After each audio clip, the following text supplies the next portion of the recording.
Okay. ఒక 100 గ్రాముల పచ్చి బఠానీల్లో 81 క్యాలరీల శక్తి లభిస్తుంది. కూరగాయలు అయితే 20-30 క్యాలరీలే ఉంటాయి.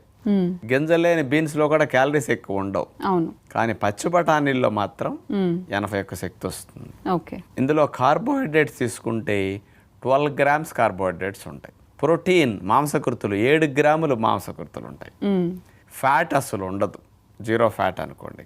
ఓకే. ఫైబర్ 6 గ్రామ్స్ ఫైబర్ ఉంటుంది. ఇందులో విటమిన్ సి అనేది మెయిన్గా 40 మిల్లీగ్రాములు ఉంటుంది. మనకి 40-50 మిల్లీగ్రాములు 1 డేకి సరిపోతుంది. అన్ని పచ్చి బఠానీలు తింటే బాడీకి డే అంతటికి విటమిన్ సి వచ్చేస్తుంది. ఫోలిక్ యాసిడ్ అనేది 54 మైక్రోగ్రాములు ఉంటుంది. ఇవన్నీ ఇందులో ఉండే ముఖ్యమైన సూక్ష్మ పోషకాలు మరియు స్థూల పోషకాలు. అయితే డాక్టర్ గారు, మరి ఇప్పుడు మీరు చెప్పినట్టుగా ఇన్ని పోషక విలువలు ఉన్నాయి కాబట్టి ఆరోగ్యానికి కూడా ఎంతో మేలు చేస్తూ ఉంటుంది కదా, మరి ఎలాంటి ఆరోగ్య సమస్యలకి